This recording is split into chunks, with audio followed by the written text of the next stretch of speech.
Hello friends, स्वागत है आप सभी का हमारे चैनल ब्रेन बूस्ट में। आज हम लोग बायोलॉजी का दूसरा चैप्टर देखेंगे। जीवन की उत्पत्ति से संबंधित प्रमुख सिद्धांत एवं जैव विकास, important principles related to the origin of life and evolution. चलिए हम लोग क्वेश्चन देखते हैं।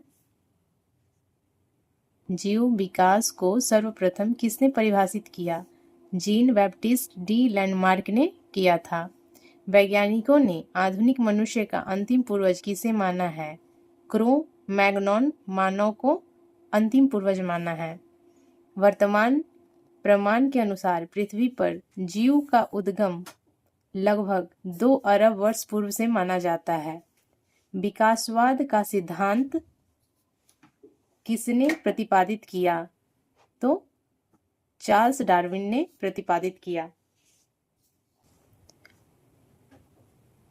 उद विकास का मुख्य कारक क्या है? प्राकृतिक वरण। उद विकास का उत्परिवर्तन सिद्धांत का प्रतिपादन किसने किया था? ह्यूगो डी व्रिज ने किया था। आर्कियोप्टेरिक्स जुरासिक युग का सबसे प्राचीन पक्षी है जो सरीसृप व पक्षी वर्ग के मध्य की कड़ी है। ये जो आर्कियोप्टेरिक्स है ये आपको डायनासोर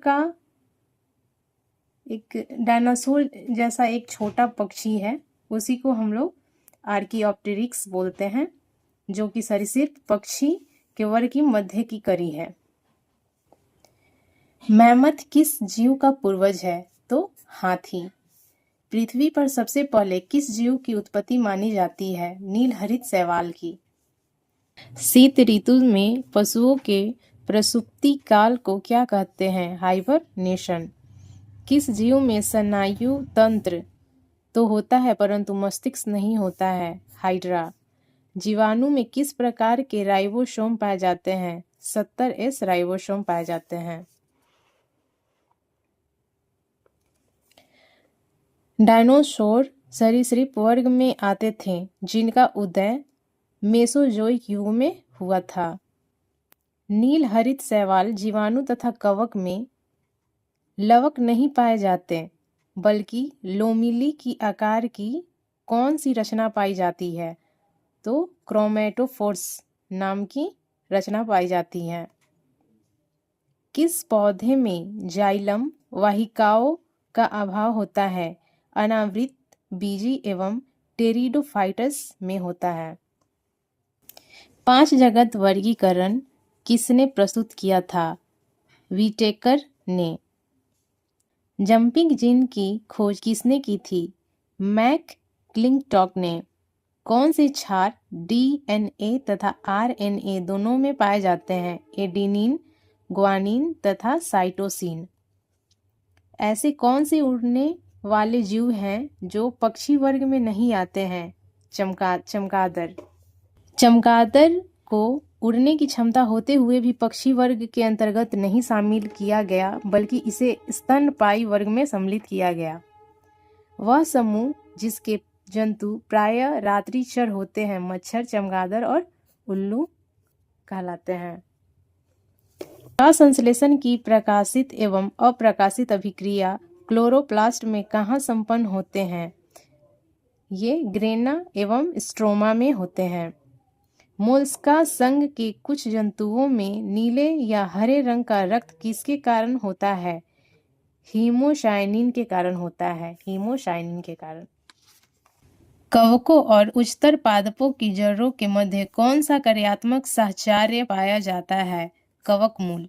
ईस्ट और मशरूम किस प्रकार के जीव हैं? फफूंद। कपास में पाया जाने वाला प्रमुख घटक कौन सा है? सेल्यूलोज।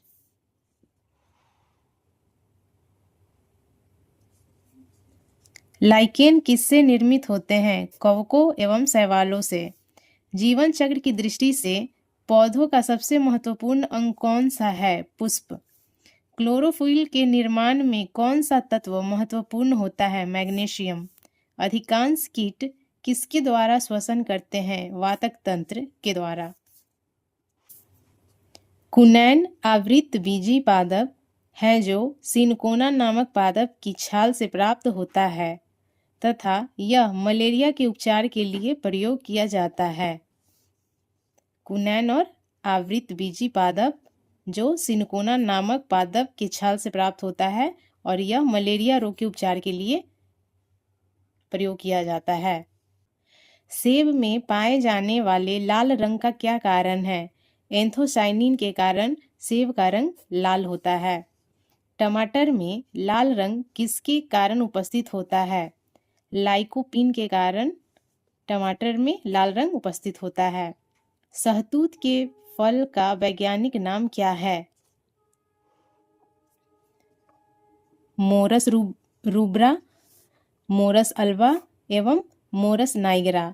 मोरस रूब्रा को लाल शहतूत बोलते हैं, मोरस अल्वा को सफ़ेद शहतूत बोलते हैं एवं मोरस नाइग्रा को काली शहतूत बोलते हैं। शहतूत का ये सब वैज्ञानिक नाम है। सर्पों की विष ग्रंथियां किस अंग के समान है? तो सर्पों की विष की ग्रंथियां कशेरुकी प्राणियों के लार ग्रंथियों के आकार का है। नेफैंथिस खासियाना नामक पौधा मुख्यतः भारत के किस राज्य में पाया जाता है? यह मेघालय में पाया जाता है। चट्टानों पर उगने वाले पादप क्या कहलाते हैं? शैलोदभिद कहलाते हैं। घटपर्णी कीटभक्षी पादप के अंतर्गत आता है। इसकी पत्तियां के पर्ण फलक घट के रूपांतरित हो जाते हैं। घटपर्णी कीटभक्षी पादप के अंतर्गत आता है और इसकी जो पत्तियां हैं वो फलक घट के आकार में रूपांतरित हो जाता है। कौन सा प्राणी अपनी आंत में जल का संग्रह करता है? ऊंट जो होता है वो आंत में पानी का संग्रह करता है। सबसे बड़ा अकशेरुकी जीव कौन सा है? कोलोशल सिक्विड। लीची के फलों को किस शाखा के अंतर्गत रखा गया है? डूप और एक बीजी बेरी के शाखा के अंतर्गत रखा गया है। हल्दी पौधे की तने से प्राप्त होती है तथा उसका खाने वाला हिस्सा प्रकंद कहलाता है। हल्दी जो तने से प्राप्त होता है और उसका जो खाने वाला फल होता है उसे प्रकंद कहते हैं। लाल मिर्च किसकी उपस्थिति के कारण तीखी होती है? कैप्साइसिन के कारण। सबसे बड़ा स्तनपायी जीव कौन सा है? व्हेल। व्हेल जो है सबसे बड़ा स्तनपायी जीव है। रेशम का कीड़ा अपने जीवन काल के किस अवस्था में वाणिज्यिक तंतु उत्पन्न करता है? प्यूपा अवस्था में। गर्म रुधिर वाले या समतापी जंतु के शरीर का तापमान कितना होता है? सदैव एक समान रहता है। समुद्री घोड़ा किस प्रकार के जीव का उदाहरण है? मछली का। वह कौन सा स्तनपायी है जो अंडे देता है बच्चे नहीं देता? तो एकिडना। जानने की इच्छा प्रकट करना तथा गूढ़ चिंतन व मनन करना मनुष्य को वानर गुणों से अलग करता है। अगर मनुष्य में चिंतन और मनन का स्वभाव ना हो तो वह वानर जैसा होता है। मानव शरीर में पाई जाने वाली सबसे छोटी कोशिका कौन सी है? शुक्राणु जो पुरुष में पाए जाते हैं। सेरिबेलम की ग्रेन्यूल सेल जो महिलाएं में पाई जाती हैं। सील किस वर्ग का प्राणी है? यह एक स्तनपायी है। कॉर्क किस पेड़ से प्राप्त होती हैं? क्वैकर्स से प्राप्त होती हैं कॉर्क। डॉल्फिन किस वर्ग के अंतर्गत आती हैं? स्तनपायी के अंतर्गत डॉल्फिन आती हैं। अफीम मॉर्फिन पोस्ते की पौधे के अधपके फल से प्राप्त होते हैं। अफीम जो है और मॉर्फिन एक पोस्ते का पौधा होता है उसके अधपके फल से प्राप्त किया जाता है। गन्ने के रोपण में उसके किस भाग का प्रयोग किया जाता है? तना। तना का प्रयोग किया जाता है गन्ने के रोपण में। लहसुन का गंध का क्या कारण है? सल्फर यौगिक की उपस्थिति के कारण लहसुन का गंध आता है।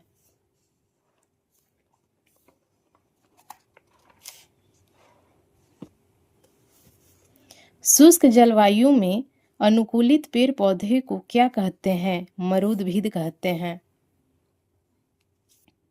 अधिपादप अन्य पौधों पर क्यों निर्भर रहते हैं? यांत्रिक सहारे के लिए। टिक और माइट किस जीव वंश से संबंधित हैं? मकड़ी वंश से। जुगनू की चमक किस एंजाइम के कारण होती है? ल्यूसीफेरस नामक एक एंजाइम होता है जिसके कारण जुगनू में चमक होती है। सन हेम्प रेशे किससे प्राप्त किए जाते हैं? फ्लोएम से। लेग हीमोग्लोबिन किसमें पाई जाती हैं? लेग्यूम मूल ग्रंथियों से। लेग हीमोग्लोबिन किसमें पाई जाती हैं? लेग्यूम मूल ग्रंथियों में पाई जाती हैं। डार्विन की पुस्तक on the origin of species कब प्रकाशित हुई थी? वर्ष 1859 में। जैव विकास के पक्ष में किस स्रोत से प्रत्यक्ष प्रमाण प्राप्त होता है? जीवाश्मों से। जीवों के उद्विकास के संदर्भ में कौन सा अनुक्रमण सही है? सैलामेंडर, अजगर और कंगारू। सैलामेंडर, अजगर और कंगारू। किन कशेरुकी जीवों में कंकाल पूर्णतः अनुपस्थित होता है? सरीसृप में कंकाल नहीं उपस्थित होता है। कॉकरोच और सिल्वर फिश में किस प्रकार का परिसंचरण तंत्र पाया जाता है? खुला परिसंचरण तंत्र पाया जाता है। स्तनपायी भ्रूण के उत्सर्जनीय उत्पाद किसके द्वारा बाहर उत्सर्जित किए जाते हैं? अपरा के द्वारा। चमगादड़ कैसा प्राणी है? नियतापी। विज्ञान की पैलियोंटोलॉजी नामक शाखा के अंतर्गत जीवाश्मों का अध्ययन किया जाता है। पैलियोंटोलॉजी के नामक शाखा के अंतर्गत जीवाश्मों का अध्ययन किया जाता है। सबसे बड़ा पक्षी जो तेज गति से दौड़ सकता है परंतु उड़ नहीं सकता शुतुरमुर्ग कहलाता है। नमक युक्त मिट्टी में उगने वाले पादप हेलोफाइटस कहलाते हैं। हेलोफाइटस कहलाते हैं। एंट अमीबा हिस्टोलिटिका नामक परजीवी मानव के किस अंग में पाया जाता है? आंत में पाया जाता है। लिंगिंग नामक पदार्थ जमा रहता है जाइलम उत्तक पर। डीएनए संश्लेषण तथा हिस्टोन प्रोटीन कोशिका चक्र की किस प्रावस्था में बनते हैं? इस प्रावस्था में डीएनए संश्लेषण तथा हिस्टोन प्रोटीन बनते हैं। डूबने से हुई मृत्यु का पता लगाने के लिए किस जीव का महत्व है? डायटम। पपीते का पीला रंग किस कारण होता है? कैरिकाजैंथिन की उपस्थिति के कारण। पौधे के किस भाग में हल्दी प्राप्त होती है? तना में। किस शैवाल से आयोडीन का निर्माण होता है? लेमिनेरिया नामक शैवाल से। वे जीवाणु जो वायुमंडलीय नाइट्रोजन को नाइट्रोजन के यौगिकों में परिवर्तित करते हैं वे क्या कहलाते हैं? नाइट्रोजन स्थिरीकारी जीवाणु कहलाते हैं। अधिक नमक वाले अचार में जीवाणु जीवित क्यों नहीं रह पाते हैं? क्योंकि ये जीवद्रव कुंचित होकर मर जाते हैं इसलिए। कवक कोशिका में संचित होने वाला खाद्य पदार्थ कौन सा है? ग्लाइकोजन। तालाबों और कुओं में किस जंतु को छोड़ने से मच्छरों को नियंत्रित करने में मदद मिलती है? गैम्बुशिया फिश। बिस्फेनॉल ए जिसको बीपीए कहा जाता है क्या है? ये खाद्य संवेचन सामग्री के विकास के लिए प्रयोग में लाया जाने वाला एक रसायन है। प्रतिजैविक मुख्यतः किससे प्राप्त किए जाते हैं? जीवाणुओं से। ईस्ट कोशिका में कौन सा मुख्य विकर उपस्थित होता है? जाइमेस। जब एक ही जीन दो या दो से अधिक भिन्न भिन्न लक्षणों को एक साथ नियंत्रित करती हैं तो इसे क्या कहा जाता है? बहुप्रभाविता का नियम कहा जाता है। क्यूनिन अथवा कुनैन किसकी छाल से प्राप्त की जाती हैं? सिनकोना की। मेंडल ने अपने वंशागति नियमों को प्रतिपादित करने में किस पौधे का प्रयोग किया था? गार्डन पीका जिसको हम लोग मटर भी बोलते हैं, हरा मटर। ग्रेगर जॉन मेंडल को आधुनिक आनुवंशिकी की जनक कहा जाता है। सूखा सहिष्णुता से संबंधित हार्मोन है एब्सिसिक अम्ल। अधिकांश एंजाइम किस ताप पर सर्वाधिक सक्रिय होते हैं? 35 से 40 डिग्री सेल्सियस के मध्य। आई होप आप सभी को आज का ये जो वीडियो है अच्छा लगा होगा, तो प्लीज़ लाइक कीजिए, सब्सक्राइब कीजिए। Thank you.